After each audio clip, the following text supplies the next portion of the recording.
Study IQ IAS, आपका selection हमारा mission. नमस्कार दोस्तों, स्टडी IQ देख रहे हैं आप। मैं हूं वरुण जौहरी। जय हिंद जय भारत।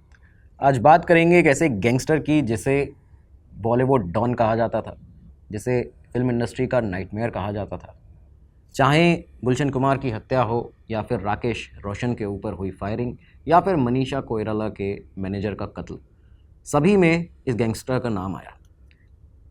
ना सिर्फ फिल्म इंडस्ट्री बल्कि रियल एस्टेट के बड़े बड़े नामों के ऊपर, महाराष्ट्र के भाजपा के कद्दावर नेताओं के ऊपर इस गैंगस्टर ने हमले किए, उन्हें भी अपना निशाना बनाया।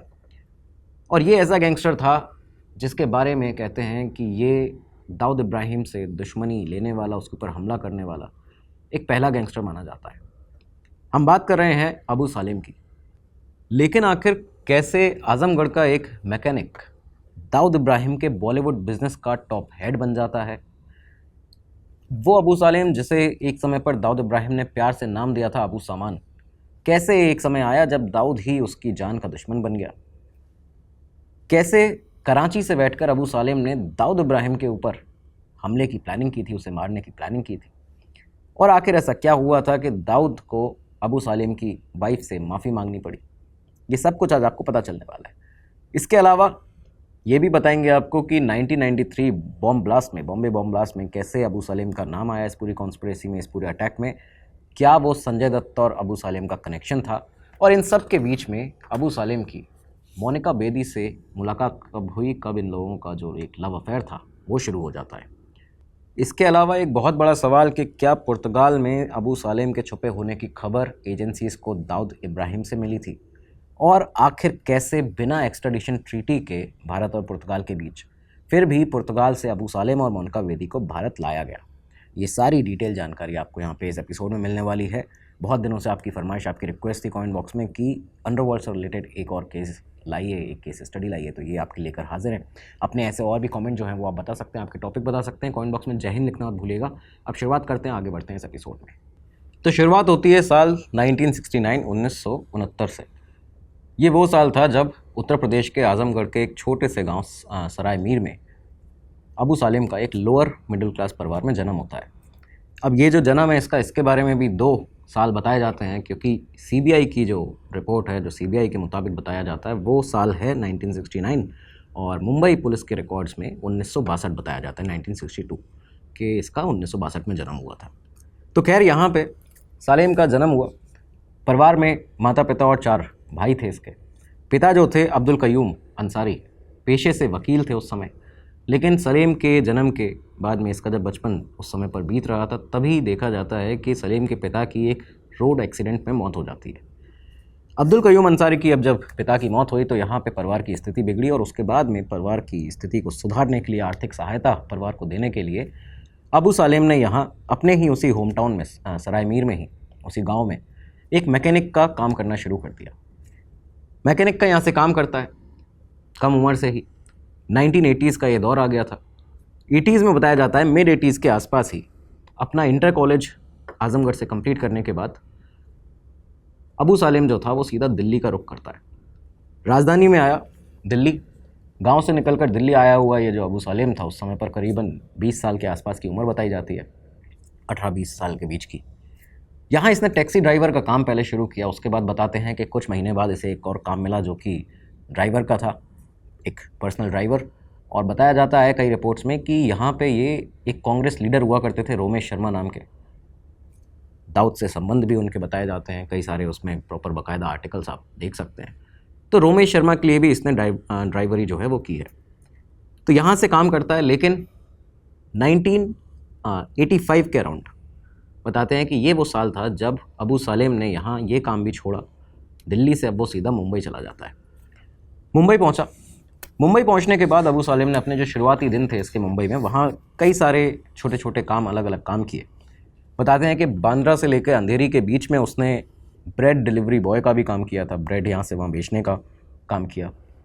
अगला साल आया 86, तो उसने अंधेरी वेस्ट में एक कपड़े की दुकान थी, वहाँ पे सेल्स एग्जीक्यूटिव की तरह, सेल्समैन की तरह काम किया, कपड़े बेचता था। उसका अगला साल आया 1987, तो यहाँ इसने अंधेरी वेस्ट में ही अरासा मार्केट के अंदर मुंबई में एक रियल एस्टेट ब्रोकर की तरह काम करना शुरू किया। तो धीरे धीरे करके कई अलग अलग काम इसने करने शुरू किए मुंबई के अंदर, और इस समय तक 87 तक आते आते ये एक रियल एस्टेट ब्रोकर की तरह ही काम कर रहा था। यही वो समय था, यही वो काम था जब अबू सालेम का क्राइम की दुनिया से पहला इसका एक तरह से इंट्रोडक्शन आप कह सकते हैं वो हुआ क्या कि दरअसल अगले ही साल 1988 में इसी काम के चलते अंधेरी पुलिस स्टेशन में एक एफआईआर पहुंचती है जिसमें नाम था अबू सालेम का।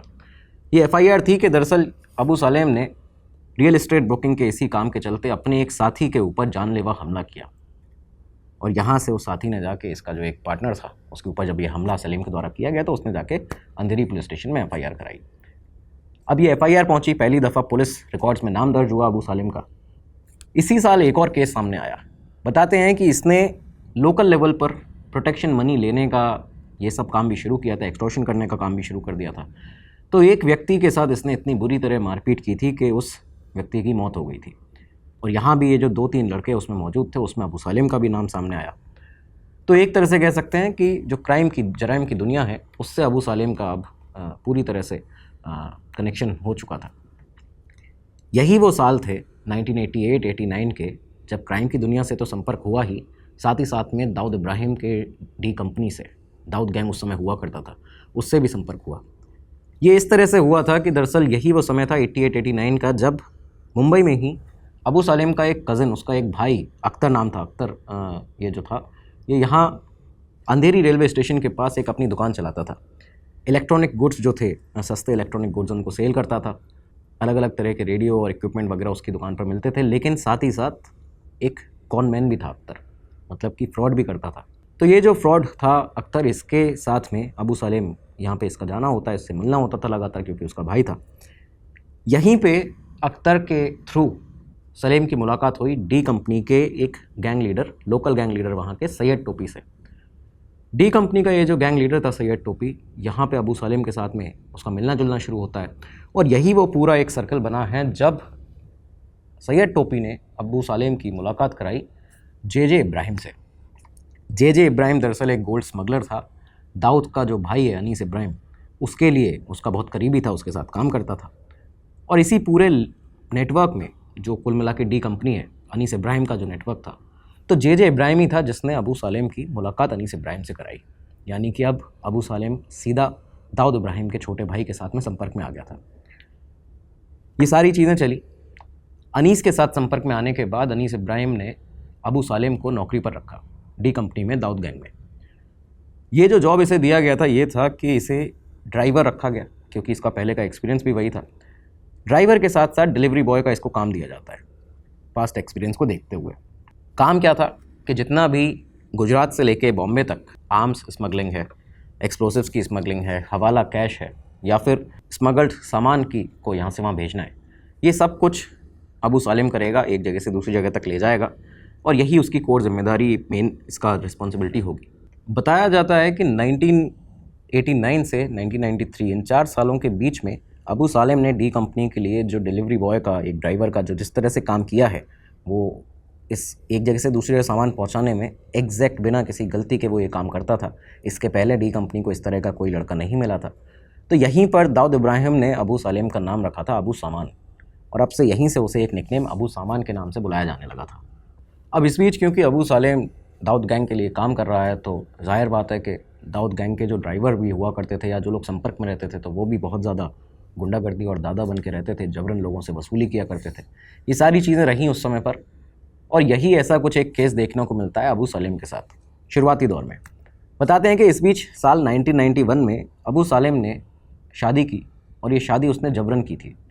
जोगेश्वरी में रहने वाली एक लड़की थी समीरा जुमानी। समीरा की उम्र उस समय पर लगभग 17 साल के आसपास की थी। समीरा को भगाकर अबू सालेम ने उससे शादी कर ली। यहाँ पे जब ये शादी हुई तो बाकायदा समीरा के पिता ने डीएन नगर पुलिस स्टेशन में अबू सालेम के खिलाफ एक मुकदमा दर्ज कराया, एफआईआर दर्ज कराई। कहा कि बेटी का अपहरण किया गया है और ज़बरदस्ती उससे शादी की है अबू सालेम ने। तो ये मामला भी यहाँ पे जबरन शादी का सामने आता है अबू सालेम को लेकर, कि ये अपने इस तरह से एक बाहुबल, इस तरह से अपना गुंडागर्दी जो थी वो दिखाया करता था। समीरा जुमानी ने बाद में जो आगे जाके अपने बयान दिए हैं एजेंसीज़ को, उन्होंने जो बताया है, इस समय तो वो खैर यूएस में थी, और उन्होंने जो भी चीज़ें बताई वो ये था कि वो शादी में कभी भी खुश नहीं रहीं। उनका कहना था कि कभी भी ऐसा नहीं हुआ कि एक टेबल पर बैठकर रात का डिनर किया हो सालेम ने उनके साथ में या उनके बच्चों के साथ में। उनके बच्चों को भी कभी उन पर ध्यान नहीं दिया। उसके लिए सिर्फ उसका जो फेम था वो सिर्फ उसके लिए पागल था। उसको कैसे भी करके किसी ना किसी तरीके से फेम चाहिए था। ये भी बताती हैं समीरा जुमानी कि लगातार शादी के बाद से ही अबू सालेम उसे मारता पीटता था, मारपीट करता था घर में, और एक साइकोटिक मैन की तरह, वॉयलेंट साइकोटिक मैन की तरह वो एक ये टर्म का यूज़ करती हैं उसके बारे में बताते हुए। तो खैर ये जो शादी थी वो अबू सलेम की यहाँ हुई, लेकिन अब साल आगे बढ़ते बढ़ते 1993 आ जाता है। 1993 के शुरुआती कुछ महीनों में अबू सालेम, क्योंकि अब देखिए कि दाऊद इब्राहिम के लिए यही काम करता था, यहाँ से वहाँ लॉजिस्टिक्स को ले जाना या फिर स्मगल सामान को ले जाना, ड्राइवर का काम करता था। तो यहाँ 1993 के शुरुआती महीनों में दाऊद ने अबू सालेम को एक बहुत अल्ट्रा सेंसिटिव असाइनमेंट दिया, एक ऐसा टास्क दिया जो कि था कि गुजरात के दिघी पोर्ट से, वहाँ के गोडाउन से उसे एक बहुत बड़ा कंसाइनमेंट जो है वो मुंबई तक लाना है। दरअसल इस कंसाइनमेंट में AK-56 राइफल्स थी, हैंड ग्रेनेड्स थे, एम्यूनिशन था, बहुत सारा असला बारूद था, और ये पूरा कंसाइनमेंट जो था मुंबई तक पहुँचाना था। आप इस साल से समझ चुके होंगे कि 1993 की बात हो रही है और शुरुआती महीनों की बात हो रही है, तो कहीं ना कहीं ये जो था यही बॉम्बे सीरियल ब्लास्ट जो हुए 1993 में, उसकी कॉन्स्पिरेसी का ही एक पूरी चेन थी। यही वो चेन थी जिसके तहत 16 जनवरी 1993 को समीर हिंगोड़ा, हनीफ काडावाला, बाबा चौहान और मंजूर अहमद के साथ अबू सालेम ने संजय दत्त को, एक बहुत बड़े फिल्म अभिनेता संजय दत्त, उन्हें 3 AK-56 राइफ़ल, 20 से 25 हैंड ग्रेनेड और 9mm की पिस्टल जो थी वो डिलीवर की थी। संजय दत्त का नाम 1993 ब्लास्ट में आया था। किस तरह से आतिश मूवी के बाद उन्हें एयरपोर्ट से ही गिरफ्तार किया गया, उसके बाद पूछताछ की गई थी। तो वो जो पूछताछ थी उसमें ही संजय दत्त ने ये रोल जो था अबू सालेम का वो कबूला था कि सलेम था जिसने इन 4 लोगों के साथ मिलकर 16 जनवरी को 1993 में मुझे ये जो पूरा कंसाइनमेंट था असले बारूद का वो डिलीवर किया था। यहीं से अबू सालेम का जो नाम था वो 93 ब्लास्ट में सामने आया था पहली दफ़ा। खैर इसके बाद क्या हुआ वो आप सभी जानते हैं। 12 जनवरी 1993 को मुंबई में 13 सीरियल ब्लास्ट होते हैं। 257 लोगों की, इनफैक्ट इससे ज़्यादा ही था आंकड़ा, जिनकी जान गई, मौत हुई। 700-800 लोग ऐसे थे जो कि घायल हुए, सीवियरली इंजर्ड हुए, और करोड़ों की संपत्ति का नुकसान हुआ, प्रॉपर्टी डैमेज हुआ। ये जो अटैक था वो पूरी तरह से डी कंपनी का स्पॉन्सर्ड अटैक था। ISI के साथ, पाकिस्तान के साथ मिलकर डी कंपनी ने ये जो पूरा प्लान था दाऊद इब्राहिम ने वो किया था, और इसी के तहत यहाँ पे सलीम का जो रोल था वो यही था कि ट्रांसपोर्ट में जो वेपन्स हैं उनकी ट्रांसपोर्ट में, स्टोरेज में, डिस्ट्रीब्यूशन में उसका एक अहम रोल रहेगा, वो प्ले करेगा। तो यहीं से उसको मेन की कॉन्स्पिरेटर के तौर पर उस कैटेगरी में रख दिया जाता है 1993 बॉम्बे बॉम्ब ब्लास्ट में। अब ये जो ब्लास्ट हुए इसके बाद में, क्योंकि डी कंपनी के तो लोग जो थे वो पहले से ही, दाऊद इब्राहिम, अनीस इब्राहिम, उसका पूरा परिवार, ये सब लोग दुबई शिफ्ट हो चुके थे। जिन लोगों ने, बाकी जो लोग साथ में थे, टाइगर मेमन, याकूब मेमन, इन लोगों को भी दुबई बुला लिया गया था 1-2 दिन पहले ही इस ब्लास्ट से। लेकिन जब ये ब्लास्ट हुआ तो इस समय पर मुंबई में ही था अबू सालेम, पर ब्लास्ट होने के जस्ट बाद, क्योंकि उसे एक प्रोक्लेम्ड ऑफेंडर डिक्लेयर कर दिया गया था पुलिस के द्वारा, उसके नाम पर नॉन बेलेबल वारंट इशू कर दिया गया था। पुलिस छानबीन में थी, अबू सलीम को पकड़ना था। तो इस वजह से अबू सलीम पहले मुंबई से दिल्ली आया और दिल्ली से सीधा अपने होम टाउन आजमगढ़ पहुंच जाता है, अपने घर आजमगढ़ पहुंच गया। ये देखा गया कि आजमगढ़ में कुछ ही दिन रुकने के बाद में अबू सलीम यहाँ से भी डी कंपनी के जो बाकी मेंबर्स थे, बताया जाता है कि उनके साथ भारत से सीधा फ़रार हो चुका था, वो यहाँ कराची पहुँच गया था। कहते हैं कि मुस्तफ़ा डोसा और बाकी जो डी कंपनी के लोग थे 93 बॉम्ब ब्लास्ट में इन्वॉल्व, उनके साथ ही ये सीधा पाकिस्तान कराची पहुँचा, कुछ समय कराची में रहा, और उसके बाद क्योंकि अनीस इब्राहिम से इसकी जो एक दोस्ती थी, जो इसका करीबी रिश्ता था वो बहुत गहरा था, तो इस वजह से अनीस इब्राहिम के थ्रू ही कराची से अबू सालेम को दुबई बुला लिया जाता है। अब दुबई पहुंचा। दुबई में यहाँ पे अबू सालेम का जो एक काम था वो एक्सपेंड होता हुआ दिखाई दिया। किस तरह से कि दुबई में, क्योंकि पहले से ही दाऊद ने 86-87 में दाऊद मुंबई से दुबई भागा, कभी वापस नहीं आया, वहीं पे उसने अपना नेटवर्क बना रखा था। तो इसी नेटवर्क को दुबई के सेफ हाउस से अबू सालेम, एक उसकी कड़ी बनता है, वहाँ पे उसे संभालना शुरू करता है, और मेनली इसे जो काम दिया गया था वो था हवाला ऑपरेशंस का। डी कंपनी के हवाला ऑपरेशन अबू सालेम ने संभाले, अपनी लोकेशन चेंज करता रहा, काम ऐसा था। कई बार नायरोबी रहा, बताते हैं लागोस, बहरीन, अफ्रीकन और गल्फ़ कंट्रीज़ में यहाँ से वहाँ सिटीज़ में इधर उधर ट्रैवल करता रहता था। इसके पास फेक पासपोर्ट थे, करीबन 12 फेक पासपोर्ट थे अबू सालेम के पास में। तो इनके तहत यहाँ से वहाँ एक ट्रांसनेशनल फ्यूजिटिव की तरह यहाँ से वहाँ भागता रहा, डी कंपनी के लिए लगातार काम कर रहा था। डी कंपनी के पैसे, आर्म्स, एक्सटॉर्शन रैकेट, ये रिमोट तरीके से अबू सालेम इस समय पर लगातार संभालता है। सलेम ने इसी दौर में डी कंपनी के अंदर एक नया मॉडल इजाद किया, एक नया मॉडल इंट्रोड्यूस किया, और ये मॉडल ऐसा था कि जिसकी वजह से दाऊद इब्राहिम से बहुत ज़्यादा शाबाशी मिली थी अबू सालेम को, और साथ ही साथ बॉम्बे में, मुंबई में जो इनका एक डी कंपनी का काम हुआ करता था, लोगों को डराने धमकाने का, पैसा एक्सटॉर्ट करने का, इस काम को बहुत तेज़ी इसमें देखने को मिली थी। इसके पीछे जो दिमाग था वो अबू सालेम का था। इसने दरअसल किया क्या था कि अबू सालेम आज़मगढ़ से, इसके घर से, जो इसका होम टाउन था, वहाँ से अनएम्प्लॉयड कई सारे ऐसे जो यंग लड़के हुआ करते थे, जिनको गुंडागर्दी में बड़ा शौक़ था, उनको दाऊद इब्राहिम के वो फ़ैन हुआ करते थे, डी कंपनी में आना था, तो ऐसे लोगों को, यहाँ से ऐसे लड़कों को मुंबई बुलाता। कोई भी जैसे केस है जिसमें इन लोगों को एक्सटॉर्ट करना है किसी को, या फिर किसी को डराना धमकाना है, या फिर किसी को मारना है, तो यहाँ अबू सालेम ऐसा रोल प्ले करता था कि ये आज़मगढ़ से उन अनएम्प्लॉयड जो भी बेरोज़गार लड़के हैं उनको मुंबई बुलाता, यहाँ पे जो भी राइवल गैंगस्टर्स हैं या फिर कोई टारगेटेड लोग हैं उनकी किलिंग करवाता, और उसके बाद में सेम उसी दिन पे अगली ही ट्रेन से उन्हें वापस मुंबई से आज़मगढ़ भेज देता। इस बीच में ये एक और चीज़ करता था कि पुलिस, क्योंकि जब तक पता लग पाता पुलिस को कि इस फलाने किसी शख्स का कत्ल हुआ है, मर्डर हुआ है, उसके बाद में ढूंढना है जिसने किया है, तब तक तो वो जो लड़का था या जो भी वो गैंगस्टर हुआ करते थे वो आज़मगढ़ पहुंच जाते थे। दूसरी एक और चीज़ इसने यहाँ पे करने ये शुरू की थी कि सेम वेपन का इस्तेमाल किया करता था। ये इसकी स्ट्रैटेजी थी कि कोई भी मर्डर होगा तो अगर कोई एक लड़का आ रहा है किसी काम को करने के लिए, उसे जो हथियार दिया जाएगा, उस काम के बाद में वो हथियार उससे लिया जाएगा, उस लड़के को भेज देंगे, अगला जो काम जब भी आएगा तो वहाँ पे भी सेम उसी हथियार का यूज़ होगा। इससे ये चीज़ होगी कि जब भी लड़के अलग अलग हैं जो काम कर रहे हैं, लेकिन जब भी ये जो हथियार है अगर वो पकड़ा भी गया तो उसके बाद जो शख्स है वो सिर्फ एक ही पकड़ा जाएगा, यानी कि एक ही शख्स ने ये सारे के सारे कत्ल किए। इस तरह की एक इसकी स्ट्रैटेजी थी जो कि इसने अपनाई, और इसी दौर में ये सब चीज़ें देखते हुए दाऊद इब्राहिम से बहुत ज़्यादा शाबाशी तो मिली ही अबू सालेम को, लेकिन उसे यहीं पे दाऊद इब्राहिम ने डी कंपनी के जो बॉलीवुड बिज़नेस था, जो बॉलीवुड डील्स थी, उसका इंचार्ज बना दिया था।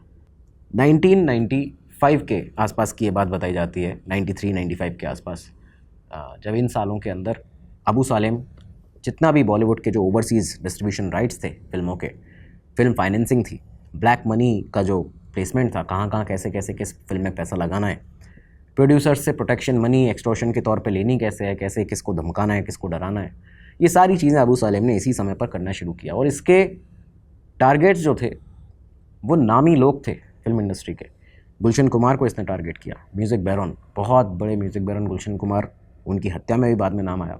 इसके अलावा सुभाष घाई, करण जौहर, जेपी दत्ता, शाहरुख खान, सलमान खान, प्रीति जिंटा, इन सभी लोगों को डायरेक्ट जो थ्रेट कॉल्स थे वो पहुंचते थे, वो अबू सालेम का यही जो एक डी कंपनी का नेटवर्क था जिसका इसे इंचार्ज बनाया था, यही पूरा नेटवर्क करता था। इसी के शूटर्स थे जो कि इन लोगों को टारगेट किया करते थे। इस बीच में एक और केस भी हुआ, ना सिर्फ फिल्म इंडस्ट्री बल्कि रियल एस्टेट के भी बड़े बड़े नामों को इसने निशाना बनाना शुरू किया। 93 में ही एक बिल्डर थे ओम प्रकाश कुकरेजा, उनके कत्ल में, उनके मर्डर कॉन्स्पिरेसी में भी अबू सालेम का नाम सामने आया। इस पूरे केस ने पूरी मुंबई की जो रियल एस्टेट इंडस्ट्री थी उसको हिला के रख दिया था। इसके अगले साल 94 में देखा जाए तो यहाँ पे इसने एक पॉलिटिकल टारगेट किलिंग की। महाराष्ट्र के भाजपा के एक बीजेपी के लीडर थे रामदास नायक, इसके अलावा प्रेम सिंह, ये दोनों ही जो लीडर्स थे, इनके असैसिनेशन में भी इसी ने पूरा ये जो ऑपरेशन था वो सुपरवाइज़ किया था। अबू सालेम के ही वो लोग थे, आजमगढ़ से आए हुए वो लड़के थे जिन्होंने रामदास नायक और प्रेम सिंह जो नेता थे उनको, उनका कत्ल किया था। इसका अगला साल आया 95, तो 7 मार्च का दिन था जब मुंबई के जुहू एरिया में एक बिल्डर थे, फिर से रियल एस्टेट एक बैरन जो थे उनको इसने, अबू सालेम ने निशाना बनाया। एक रियल एस्टेट बिल्डर थे जुहू के, बहुत नामी, प्रदीप जैन। उनके बंगले से बाहर निकलते ही उनकी 17 गोलियां मारकर हत्या कर दी गई थी। यहाँ पे भी जो कत्ल था उसमें नाम सलेम का सामने आता है। ये सारी चीज़ें ये करता रहा। इस बीच में लगातार एक बॉलीवुड के लिए तो एक नाइटमेयर बनी चुका था अबू सालेम। रियल एस्टेट और जो पॉलिटिकली एक्टिव लोग थे वो भी इसके कॉल, इसके नाम से खौफ खाते थे। करीबन यहाँ से 2 साल निकले और इसके बाद एक इतना बड़ा एक मतलब कहा जाता है कि बॉलीवुड का जो सबसे बड़ा एक ऐसा हॉरर था, जो सबसे बड़ा झटका बॉलीवुड को लगा था, वो इस साल लगा था। 2 साल निकले और ये जो इंसिडेंट था इसने पूरे बॉलीवुड को झकझोर के रख दिया था। साल 1997 आता है। 97 में क्योंकि लगातार गुलशन कुमार के पास काफ़ी समय से अबू सालेम के द्वारा एक्सटॉर्शन उनसे किया जा रहा था, कॉल्स आ रहे थे, तो यहाँ पे टी सीरीज़ के जो फाउंडर थे गुलशन कुमार, अंधेरी में 1997 में ही जीतेश्वर महादेव मंदिर में से वो पूजा करके दर्शन करके बाहर निकले। ये मंदिर भी उन्होंने ही इसका निर्माण कराया था, एक समय पर बताया जाता है। ये पूरी एक डिटेल स्टोरी आपके लिए की हुई है, पहले आप सर्च कर सकते हैं, देख सकते हैं। तो यहाँ ये जो मंदिर से गुलशन कुमार जब बाहर निकल रहे थे तो यहाँ पे कुछ गैंगस्टर्स आते हैं और अंधाधुंध फायरिंग गुलशन कुमार पर करके उनका कत्ल कर देते हैं, मर्डर कर देते हैं। ओवरऑल ये जो कत्ल था ये क्यों किया गया था, रिपोर्ट जो बताती हैं वो ये था कि अबू सालेम के ग्रुप ने ये मर्डर इसलिए किया गुलशन कुमार का क्योंकि नदीम सैफ़ी के साथ में, नदीम सैफ़ी जो था वो गुलशन कुमार से कुछ बैर रखता था और ये सारी जो चीज़ें रहीं, जो राइवलरी रही म्यूज़िक इंडस्ट्री के ऊपर, जो कंट्रोल था, नदीम सैफ़ी के गाने गुलशन कुमार टी सीरीज़ से नहीं निकाल रहे थे, तो ये जो सारी चीज़ें रहीं, इस वजह से नदीम सैफ़ी क्योंकि अबू सालेम और अनीस इब्राहिम के संपर्क में था, उसके कहने पर अबू सालेम के पूरे ग्रुप ने गुलशन कुमार की हत्या कराई। एक और बात सामने ये आती है इस पूरे केस के अंदर कि यही वो कत्ल था गुलशन कुमार का जिसने ना सिर्फ बॉलीवुड को झंझोर दिया था, बल्कि बताया जाता है कि दाऊद इब्राहिम के मर्ज़ी के बिना अबू सालेम ने ये काम किया था। यानी कि दाऊद नहीं चाहता था, दाऊद इब्राहिम की मर्ज़ी नहीं थी कि अबू सालेम गुलशन कुमार की हत्या करे। वो चाहता था कि लगातार जो एक्सटॉर्शन है वो होता रहे, लेकिन किसी की हत्या नहीं करनी, वो भी इतने बड़े नाम की। और उस समय पर गुलशन कुमार पॉलिटिकली बहुत ज़्यादा एक्टिव थे और कनेक्टेड भी थे। तो दाऊद इब्राहिम को ये बिल्कुल भी पसंद नहीं आया था। उसको इस तरह से लगा था कि उसका एक गुर्गा जो है वो इस समय पर आते आते अब एक खुद ही इंडिपेंडेंट ऑपरेटर, एक खुद ही इंडिपेंडेंट डॉन बनने की कोशिश कर रहा है। तो अब यहाँ जो नापसंद करने का दौर था दाऊद इब्राहिम का अबू सालेम को, वो शुरू हो चुका था। उससे अब अबू सालेम से धीरे धीरे नफरत होने लगी थी। उसने अपना दुश्मन मानना शुरू कर दिया था सालेम को। लेकिन यहाँ पे बताते हैं कि सालेम ने कई सारे ऐसे काम किए जिससे कि उसकी ये जो गलती रही गुलशन कुमार की हत्या करने की, ये इससे दाऊद अपनी निगाहें हटा ले। इसी बीच में अबू सालेम ने दुबई में पार्टीज़ करना शुरू किया, पार्टीज़ ऑर्गेनाइज़ करना शुरू किया दाऊद इब्राहिम के लिए, डी कंपनी के लिए। इन पार्टीज़ में जितने भी फिल्म स्टार्स को बुलाना होता था, जो भी लोग, अभिनेत्रियाँ आती थीं, हीरो आते थे, इन सबको अबू सालेम ही डरा धमका कर बुलाता था। उसी का पूरा गैंग था जो कि दुबई में पार्टीज़ ऑर्गेनाइज़ कराता था।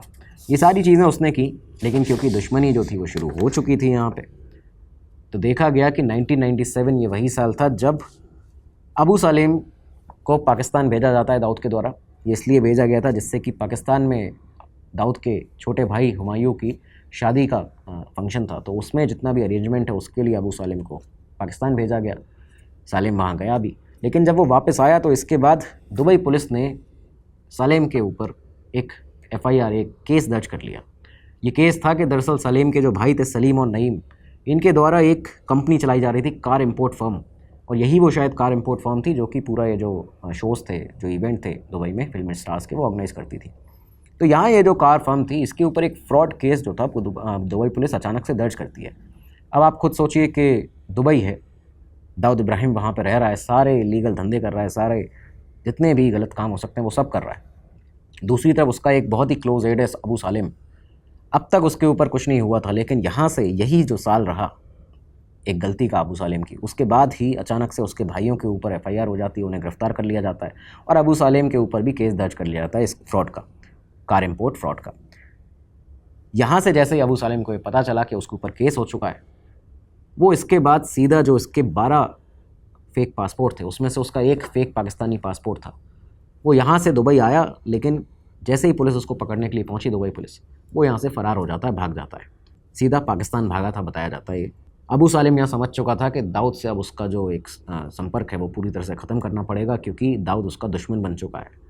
और यहीं से ये जो 97 और 98 का आसपास का दौर बताया जाता है जब पूरी तरह से दाऊद इब्राहिम, अनीस इब्राहिम से अबू सालेम ने अपना संपर्क, अपना रिश्ता जो था वो ख़त्म कर लिया, डी कंपनी को छोड़ दिया। डी कंपनी को छोड़ने के बाद 1998 में अबू सालेम अपना खुद का एक गैंग बनाता है, बॉलीवुड एक्सटॉर्शन रैकेट जो था उसका, वो अब यहाँ से इंडिपेंडेंटली उसको चलाना शुरू करता है। और इस समय देखा गया कि सालेम पहले से भी और ज़्यादा खतरनाक बन चुका था। यहाँ पे अबू सालेम लगातार अंडरग्राउंड था। डी कंपनी के लोग उसको ढूंढ रहे थे, वो अपना अलग से गैंग चला रहा था। इस बीच में एक वाक़या हुआ। बताते हैं कि जब सालेम अंडरग्राउंड था उस समय जो उसकी वाइफ थी, जो वहीं पे उसके साथ में दुबई में रहती थी, समीरा जुमानी के पास में दाऊद इब्राहिम का छोटा भाई अनीस इब्राहिम पहुंचता है समीरा के घर पे, पूछता है कि तुम्हारा पति जो है वो कहाँ पे है, अबू सालेम कहाँ है। और बहुत ही बदतमीज़ी से अनीस इब्राहिम ने समीरा जुमानी से बात की थी। तो इसके बाद समीरा जुमानी ने ये जो पूरा इवेंट रहा उनसे, अनीस इब्राहिम ने जिस तरह से उससे बदतमीज़ी दिखाई थी, इसके बारे में छोटा शकील की वाइफ जो थी उससे डिस्कस किया। उसको बताया कि मेरे साथ आज ऐसे ऐसे इन्होंने बातचीत की है, मैं जानती भी नहीं हूँ कि अबू सालेम कहाँ पे है, वो अंडरग्राउंड हो चुका है, भाग गया है। यही वो इवेंट था जिसके बाद दाऊद इब्राहिम ने समीरा जुमानी को कॉल किया और अपने भाई की उस बदतमीज़ी के लिए, उस गलती के लिए माफ़ी मांगी थी। माफ़ी मांगी और कहा कि ये दोबारा से नहीं होगा इस तरह की गलती। लेकिन इस पूरे वाक़े के दौरान में भी अबू सालेम जो था अंडरग्राउंड था। अंडरग्राउंड रहते हुए ही सालेम ने अपना जो बॉलीवुड एक्सटॉर्शन रैकेट था उसको और ज़्यादा स्ट्रॉन्ग किया, चलाना शुरू किया। यही वो साल था, इसी साल उसने 1998 के आसपास में राजीव राय पर अटैक किया, फिल्म डायरेक्टर लॉरेंस डिसूजा पर अटैक किया। यहाँ तक कि 2000 में अगले जो कुछ साल आए, 1-2 साल के अंदर ही, साल 2000 में उसने कहो ना प्यारे एक फ़िल्म आई थी, बहुत ज़्यादा फेमस हुई थी, हिट हुई थी। तो उसकी जो सक्सेस थी, उसके जो ओवरसीज़ राइट्स थे, इन सब के चलते, उनकी डिमांड पे, उसको प्रेशर बनाने के चलते, फिल्म के डायरेक्टर राकेश रोशन, ऋतिक रोशन के जो पिता हैं, उनके ऊपर फायरिंग करा दी थी। इसके पीछे भी अबू सालेम था, उनको भी टारगेट इसने बनाया था। और पूरा यही वो समय बताया जाता है 1997-98 से लेके साल 2000 1999 के बीच का, जब यही वो समय रहा जब अबू सालेम की ज़िंदगी में एंट्री होती है मोनिका बेदी की। दरअसल मोनिका बेदी एक बॉलीवुड एक्ट्रेस, एक ऐसी एक्ट्रेस जो कि उतनी ज़्यादा मूवीज़ जिन्हें नहीं मिलती थी, लेकिन दुबई में एक शो के दौरान मोनिका बेदी को बुलाया गया था अबू सालेम के इसी नेटवर्क के द्वारा। और इसी पूरे नेटवर्क में एक फ़िल्म, उसमें बताया जाता है कि एक फ़िल्म मेकर थे मुकेश दुग्गल, जिन्होंने दुबई में ही अबू सालेम की पहली दफ़ा मुलाकात कराई मोनिका बेदी के साथ। ये जो मुलाकात रही, तो इसके बाद ही अबू सालेम और मोनिका बेदी का एक लव अफेयर जो था वो शुरू होता है। और बताते हैं कि 1999 में तो दोनों ने शायद या तो शादी की या फिर एक साथ रहना शुरू कर दिया था। ये सब चीज़ें चली। इस बीच में सलेम लगातार अलग अलग बॉलीवुड डायरेक्टर्स को फ़ोन करके धमकाता था, मोनिका बेदी को रोल देने के लिए डिमांड करता था, कहता था कि उन्हें मेन लीड एक्ट्रेस की तरह रोल दिया जाए। और यही वो पूरा टाइम रहा जब अबू सालेम ने मोनिका बेदी के लिए भोपाल और हैदराबाद से कई सारे फ़र्ज़ी नामों के पासपोर्ट भी बनवाए। एक नाम था सना मलिक कमाल, तो ये जो नाम था इससे भी एक फ़र्ज़ी पासपोर्ट मोनिका बेदी का बना। और इन्हीं सब फेक पासपोर्ट पर ये दोनों ही इंटरनेशनल जो ट्रैवल था वो सब करते रहते हैं। ये सब कुछ चीज़ें चल रही थी। इस बीच में डी कंपनी लगातार सलेम को ढूंढ रही थी। सलेम अपना बॉलीवुड का रैकेट भी चला रहा था, मोनिका बेदी से उसका अफेयर भी शुरू हो चुका था। लेकिन उसने साल 2000 आने के बाद से जिस तरह के अपने रैकेट को, अपने इस पूरे गैंग को बढ़ाना शुरू किया है, इसने मुंबई पुलिस को भी सन्न करके रख दिया था। क्योंकि साल 2000 था जब पहली दफ़ा इसने यहाँ पे एक किडनैपिंग की। एक मिल्टन प्लास्टिक के ओनर हुआ करते थे, उनकी किडनैपिंग की जाती है, उनसे फिरौती मांगी जाती है लगभग 3 करोड़ रुपए की। ये इंसिडेंट यहाँ हुआ। जनवरी 2001 में उसने फिल्म इंडस्ट्री को एक दफ़ा और सन्न करके झंझोर के रख दिया था, जब मनीषा कोइराला के एक असिस्टेंट, पर्सनल सेक्रेटरी हुआ करते थे, अजीत दीवानी, इसने उनके ऑफिस में जाके इसके लोगों ने उनका कत्ल कर दिया। ये इसलिए किया गया था सिर्फ एक एग्जाम्पल सेट करने के लिए कि अगर हमारा फ़ोन नहीं उठाओगे तो ये हश्र हो सकता है। इसी साल 2001 में अक्टूबर के महीने में एक और बहुत बड़ा इंसिडेंट हुआ जब अबू सालेम के जो कई सारे, क्योंकि अजीत दीवानी की हत्या के बाद में मुंबई पुलिस भी बहुत ज़्यादा एक्टिव हो गई थी। मुंबई पुलिस ने इसे ट्रैक करना, इसके लोगों को जो यहाँ पे मुंबई में काम करते हैं अबू सालेम के लिए, उनको ट्रैक करना शुरू कर दिया था। तो यहाँ एक बहुत बड़ा इंसिडेंट ये हुआ कि बांद्रा में 4 ऐसे गैंगस्टर्स थे जो कि कत्ल करने वाले थे किसी का। बताते हैं कि कई बड़े बड़े फिल्म अभिनेता और डायरेक्टर्स थे जिनके नाम इसमें थे। नाम बताते हैं आमिर खान, आशुतोष गोवारिकर और जामू सुगंध। ये जो ऐसे फिल्म पर्सनालिटीज़ थी, इन्हें टारगेट किया जाने वाला था इन 4 गैंगस्टर्स के द्वारा, अपराधियों के द्वारा। और इसी बीच में मुंबई पुलिस क्राइम ब्रांच जो थी बांद्रा में इनका एनकाउंटर कर देती है। जब अक्टूबर 2001 में ये खबर बाहर निकली थी, बॉलीवुड के अंदर एक बहुत गहरे डर का माहौल जो था वो क्रिएट हो गया था कि आखिर अबू सलेम करेगा क्या, क्या करना चाहता है फिल्म इंडस्ट्री के साथ में। बॉलीवुड का यहीं से उसको एक बुरा सपना कहने लगे थे लोग। अब जैसे जैसे अबू सालेम का ये जो खौफ था बॉलीवुड में बढ़ता जा रहा था उसके नाम का, इसी के साथ उसका नाम एजेंसीज़ के, भारत की एजेंसीज़ के रिकॉर्ड में भी दर्ज होने लगा था। मुंबई पुलिस, CBI, IB, यहाँ तक कि खुफिया विभाग के भी रिकॉर्ड्स में अबू सालेम का नाम जो है उसको सामने आता है। तो ये जो सिलसिला शुरू हुआ, तो अब अबू सालेम के ये जो साल थे 2000 से लेकर 2002-2003 के बीच में, ये अब उसके पतन का जो समय था वो शुरू यहाँ से हो जाता है। हुआ क्या कि दरअसल इस बीच में ही अबू सालेम ने, जो रिपोर्ट सामने आती हैं कि कराची में बैठकर अबू सालेम ने एक पूरा प्लान बनाया था, फुल फ्लैज प्लान था कि कैसे दुबई में दाऊद इब्राहिम को मारना है एक समय पर। जबकि आप ये सोचिए कि बताया जाता है कि 94 के बाद ही दाऊद भी ISI उसको कराची ले गई थी, वहाँ पे से बेस करा दिया था। दूसरी चीज़ सामने रिपोर्ट में आती है कि कराची में ही अबू सालेम भी आता जाता रहता था। तो इन दोनों गैंगस्टर्स का, दाऊद और अबू सालेम का, दुबई और कराची लगातार आना जाना रहा है। बाद में भी ये सामने आता है, इससे इस रिपोर्ट से ये पुख्ता होता है। तो बताते हैं कि कराची में बैठकर ही अबू सालेम ने दाऊद को मारने का एक प्लान बनाया था। लेकिन यहाँ पे क्योंकि, और इनफैक्ट ये उसने बाकायदा खुद अपना स्टेटमेंट दिया ATS को, मुंबई ATS को, जब वो पकड़ा गया यहाँ पे आया तो उसने खुद ये स्टेटमेंट दिया था। उसके जो शब्द थे वो थे कि मैंने उसको टपकाने का मन बना लिया था। ये एक पूरा स्टेटमेंट उसका सामने आता है। लेकिन ये जो प्लान था वो फेल कैसे हुआ, इसके बारे में सलेम बताता है कि दरअसल ये जो दाऊद के लॉयलिस्ट थे, शकील के लॉयलिस्ट थे, वो उसके गैंग में भी कई सारे ऐसे लोग थे जो कि उससे ज़्यादा इन दोनों को मानते थे। और इनकी वजह से इन लोगों ने जो प्लान था वो शकील को बताया। शकील ने जो शूटर्स थे उनको ख़रीद लिया, जो हमलावर थे, जो मारने जाते दाऊद इब्राहिम को, उनको ख़रीद लिया। और इसकी वजह से ये जो प्लान था वो अंदर ही, अबू सालेम के गैंग की राइवलरी के चलते ही अंदर ये जो प्लान था पूरा अनसक्सेसफुल हो जाता है, ख़त्म हो जाता है। ये सारी चीज़ें चली। यहाँ पे अब डी कंपनी दाऊद समझ चुका था कि सलेम जो है वो उसको भी टारगेट करने वाला था, उसको मारने का प्लान बना रहा था। इस समय क्योंकि अबू सालेम को कराची में भी, पाकिस्तान में भी और दुबई में भी डी कंपनी से पूरा खतरा था, क्योंकि अब वो लोग भी इसे मारने का प्लान बना रहे थे, इसके पीछे थे, लगातार पीछे पड़े हुए थे। तो यहाँ ये खतरा देखते हुए अबू सालेम ने, यही वो समय था 2000 और 2001 के आसपास का, जब US में प्रॉपर्टीज़ खरीदना शुरू किया। जैसे ये रिपोर्ट सामने आई, एक खुफिया रिपोर्ट थी, एक खुफिया इंटेल थी जो कि भारत की एजेंसीज़ को मिली। तो भारत की एजेंसीज़ ने US में FBI से, सीधा फेडरल ब्यूरो ऑफ इन्वेस्टिगेशन से संपर्क किया, उनसे कॉन्टैक्ट इस्टेब्लिश किया, उनको बताया कि एक अबू सालेम इस तरह का शख्स है जो कि अमेरिका भागने का प्लान बना रहा है, अमेरिका में प्रॉपर्टीज़ खरीद रहा है और वहाँ पे जाके बेस भी हो गया। कई दफ़ा आपके यहाँ उसका आना होता है अमेरिका। इस बीच में मोनिका बेदी और अबू सालेम लगातार ट्रैवल साथ में करते थे। जैसे ही ये खबर US FBI को दी जाती है भारत की एजेंसीज़ के द्वारा, तो यहाँ ये बात अबू सालेम तक भी पहुँचती है। अबू सालेम को जब पता चला कि अमेरिका में उसकी जान को खतरा हो सकता है इंडियन एजेंसीज से, तो वो यही समय था जब अमेरिका से सीधा पुर्तगाल भाग जाता है। पुर्तगाल पहुंचा, पुर्तगाल में लिस्बन में उसने सेटल होना शुरू किया, यहाँ पे सेटल हो जाता है। 12 उसके पास पासपोर्ट थे, अलग अलग जगह कहीं भी जा सकता था और भागता भी था यहाँ से वहाँ। लेकिन CBI लगातार उसके पीछे लगी हुई थी, मुंबई पुलिस पीछे लगी हुई थी। इस समय बताते हैं उसने एक अपनी प्लास्टिक सर्जरी भी कराई, लेकिन उस प्लास्टिक सर्जरी से भी उसका ज़्यादा कुछ होना जाना था नहीं, क्योंकि मुंबई पुलिस जो थी वो जानती थी बाकायदा अबू सालेम को, उसके नंबर्स उनके पास में थे, उसके फिंगरप्रिंट्स जो थे, जो पहले वो मुंबई में एक दफ़ा अरेस्ट हुआ था तो उस दौरान के फिंगरप्रिंट्स थे, तो उसका आइडेंटिफिकेशन जो था वो हो सकता था। जब ये पुर्तगाल भागा है, लिस्बन में रहने लगा, यहाँ पे CBI के पास फिर से एक खुफिया जानकारी जो थी वो पहुँच जाती है कि अबू सालेम लिस्बन में छुपा हुआ है।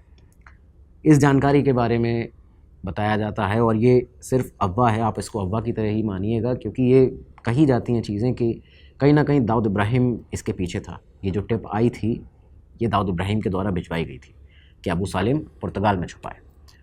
खैर, जैसे ही ये बात CBI को पता चली, भारत की एजेंसीज़ को पता चली, तो सीधा पुर्तगाल की अथॉरिटीज़ को अलर्ट किया जाता है। उन्हें बताया जाता है कि एक ऐसा हमारा फ्यूजिटिव, एक गैंगस्टर, एक टॉप गैंगस्टर है, और 93 ब्लास्ट में भी उसका नाम था अबू सालेम, और उसकी एक गर्लफ्रेंड है मोनिका बेदी, तो वो लोग आपके यहाँ रह रहे हैं लिस्बन में।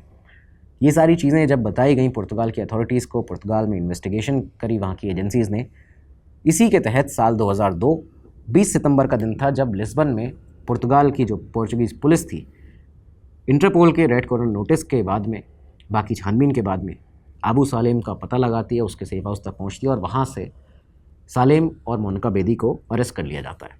प्राइमरी जो चार्जेस इन दोनों के ऊपर लगाए गए उसमें फेक पासपोर्ट का एक केस था, एक इलीगल स्टे का केस था कि ये लोग इलीगली यहाँ पे लंबे समय तक रह रहे हैं, फेक पासपोर्ट के साथ रह रहे हैं, आइडेंटिटी फ्रॉड से लिंक केसेस बनाए गए थे। तो ये जो ओवरऑल केसेस थे वो चलते हैं, लेकिन बात साफ ये थी कि अबू सालेम को फाइनली यहाँ पे अरेस्ट कर लिया गया था और भारत की सरकार का, भारत की एजेंसीज़ का इसमें बड़ा योगदान था। अब ये जो समय आया करीबन 2-3 महीने के बाद ही 13 दिसंबर 2002 पहली दफ़ा भारत सरकार ने एक फॉर्मल रिक्वेजिशन जो था वो पुर्तगाल को भेजा।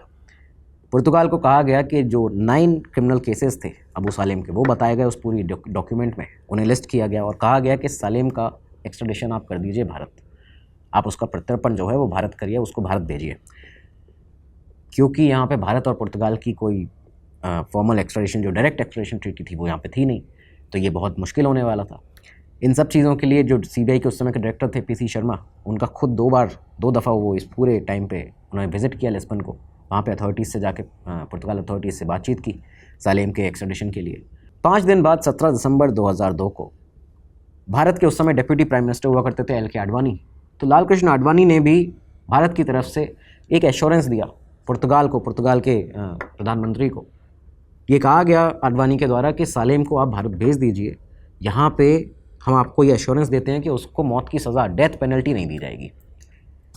इसके अलावा उसे 25 साल से ज़्यादा की जो इम्प्रिजनमेंट है, कैद है, उसकी सज़ा भी नहीं होगी।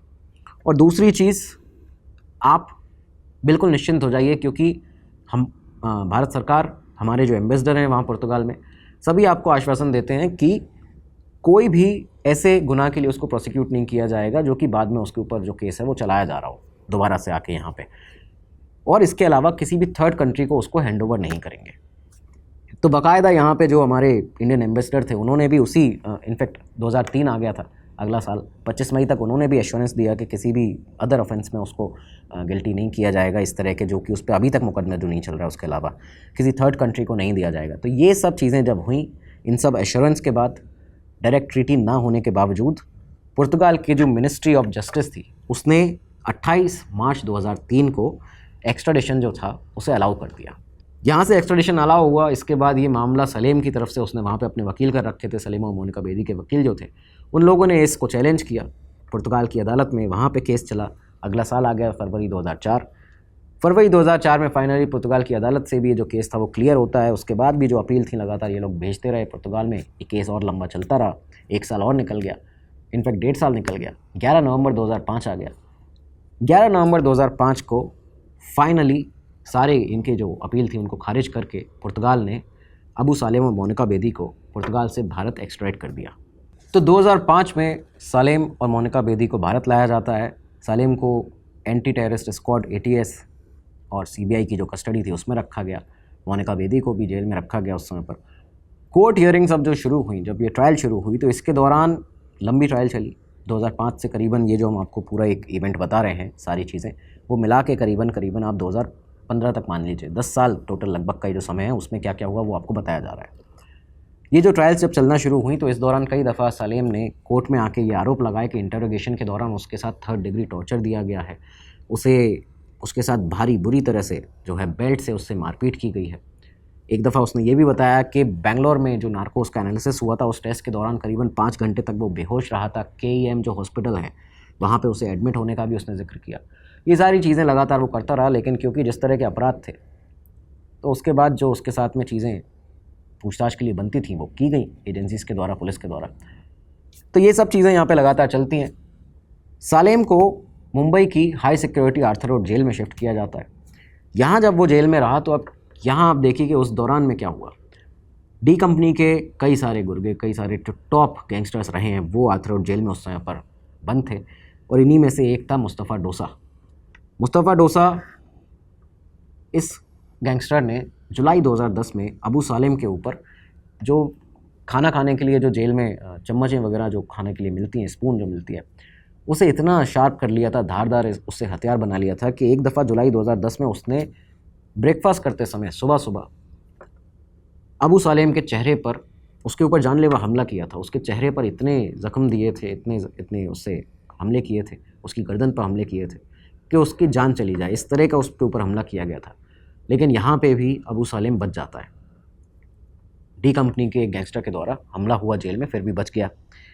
ये जो सिक्योरिटी कंसर्न्स थे, इन सबको देखते हुए आर्थर रोड जेल से रायगढ़ ज़िले में शिफ्ट किया जाता है अबू सालेम को। रायगढ़ ज़िले का जो तलोजा सेंट्रल जेल है वहाँ शिफ्ट किया गया। लेकिन यहाँ भी अबू सालेम के ऊपर एक और हमला होता है। बताते हैं 27 जून 2013 को, 3 साल के बाद ही, यही महीने रहे हैं जून जुलाई के आसपास, 3 साल के बाद तलोजा जेल के अंदर ही अबू सालेम के ऊपर एक और वहाँ का जो कैदी था, नाम था देवेंद्र जगताप अलियास सिद्धू, उसने एक देसी कट्टे से सामने से आके फायर किया। लेकिन आप देखिए इसकी किस्मत कि वहाँ पे भी जो गोली थी वो इसके हाथ पे लगती है और यहाँ पे भी वो सिर्फ ज़ख्मी होता है, यहाँ भी उसकी जान बच जाती है।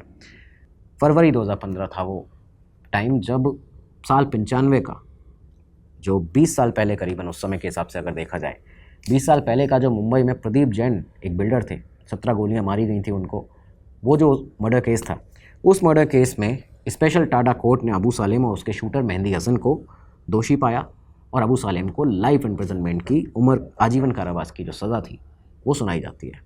अब जब एक केस में सज़ा हुई तो अगला केस भी सामने आया। महज 2 साल के बाद ही सितंबर 2017 में स्पेशल टाडा कोर्ट ने 1993 जो सीएल बॉम्बे बॉम्ब ब्लास्ट थे, उस केस में भी आर्म्स डिलीवरी कॉन्स्पिरेसी और एक की कॉन्स्पिरेटर के तौर पर सलेम को देखा और यहाँ पे भी इस केस में सलेम को दोषी ठहराया गया, उसको आजीवन कारावास लाइफ इम्प्रिजनमेंट की यहाँ पे भी सज़ा होती है।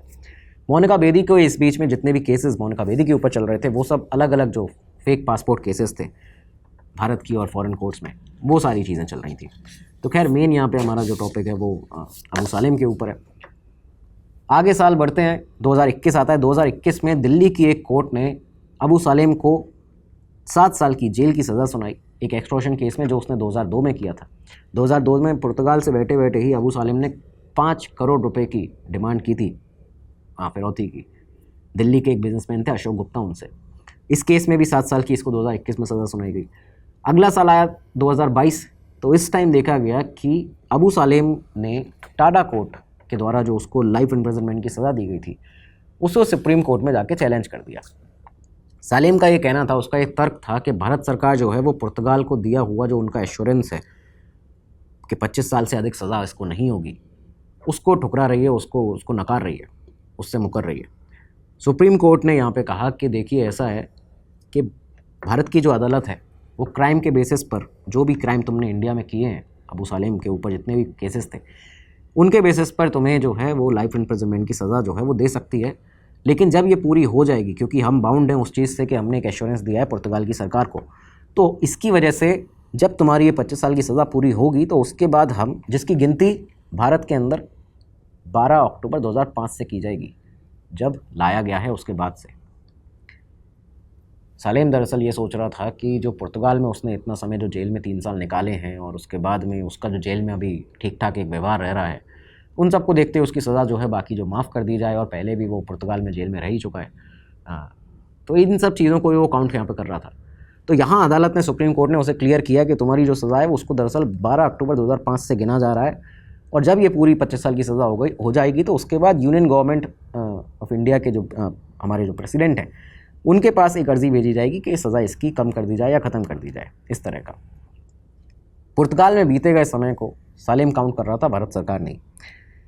यहाँ पे 2025 में भी एक इंसिडेंट सामने आता है कि जब क्लियर कर दिया गया था, इसके बावजूद अबू सालेम एक बार फिर से सुप्रीम कोर्ट में जाता है और वहाँ पे अपनी प्री मैच्योर रिलीज़ की डिमांड करता है।